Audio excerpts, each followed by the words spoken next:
పక్కలగడ్డ Chandrasekhar. Media మిత్రులందరికీ నమస్కారం. అసలు రాజ్యాంగాన్ని ఇచ్చింది, రిజర్వేషన్ ఫలాన్ని మనకు అందజేసిందే కాంగ్రెస్ పార్టీ. అలాంటి కాంగ్రెస్ పార్టీని కొంతమంది దుర్మార్గంగా మాట్లాడుతున్నారు. బీజేపీ పార్టీ అనేది మనువాద పార్టీ.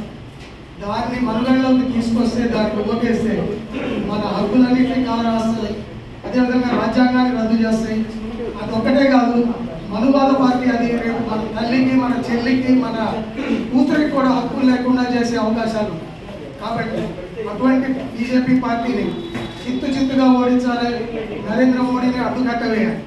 అదేవిధంగా మన మందకృష్ణ అంత పెద్ద మనిషి అయి ఉంది, ఈ దళితుల యొక్క సమస్యలపై అంత అవగాహన ఉండి కూడా ఆయన అటువంటి మనువాద పార్టీకి ఎందుకు సపోర్ట్ చేస్తున్నారో అర్థం కావట్లేదు.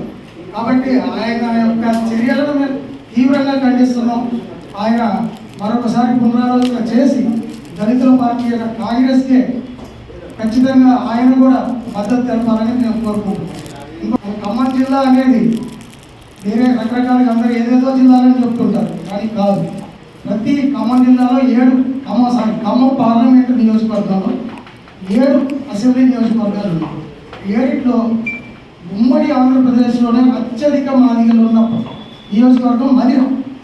అక్కడ కనీసం 50,000 నుంచి 60,000 మంది మాదిగలు ఉన్నారు. మిగిలిన 6 సెగ్మెంట్లలో కూడా 40 నుంచి 50,000 మంది ఉన్నారు. టోటల్గా దగ్గర 3,25,000 నుంచి 3,50,000 మంది మాదిగలు ఖమ్మం పార్లమెంట్ సీట్లో గెలుపోవడం ప్రభావితం చేసే స్థాయిలో ఉన్నారు. కాబట్టి మాదిగ సోదరులారా, ఈ యొక్క వాస్తవాలన్నింటినీ గమనించండి, తెలుసుకోండి. మనకి రాజ్యాంగాన్ని ప్రసాదించి మనకి ఈరోజు రిజర్వేషన్ని అందజేసి మన హక్కులని ప్రసాదించిన కాంగ్రెస్ పార్టీ అభ్యర్థి అయిన రామసాయం రఘురామరెడ్డి గారిని అత్యధిక మెజార్టీతో గెలిపించి 3 లక్షల పైగా మనం మాదిగలు ఉన్నాం, మనమే గెలిపించాము అనే విధంగా అందరికీ తెలియజేసి మన యొక్క శక్తిని నిరూపించాల్సిందిగా కోరుతున్నాం. అదేవిధంగా ఇంకొక చిన్న విషయం ఏంటంటే, ఇంతకుముందు మేము మాదిగ సంఘాలన్నీ కలిసి రేవంత్ రెడ్డి గారిని కలవడం జరిగింది. ఆయన గారు కూడా ఈ మాదిగలకు జరిగిన విషయం మీద చాలా ఆలోచిస్తున్నారు. ఖచ్చితంగా వచ్చే ఎలక్షన్స్లో ఇప్పటికీ 45-50 ఏళ్ల నుంచి అన్యాయం జరిగింది కాబట్టి వచ్చే ఎలక్షన్స్లో కాంగ్రెస్ పార్టీ నుంచి ఖచ్చితంగా మాదిగ అభ్యర్థులు ఉంటారు. కాబట్టి మీరు మీ పని చేయండి. అదేవిధంగా రకరకాల పదవులు ఉన్నాయి, రేపు పొద్దున నామినేటెడ్ పదవులు ఉన్నాయి, రాజ్యసభ పదవులు ఉన్నాయి, ఎమ్మెల్సీ పదవులు ఉన్నాయి. అన్నింటిలో కూడా తగిన ప్రాధాన్యత ఇస్తామని చెప్పడం జరిగింది.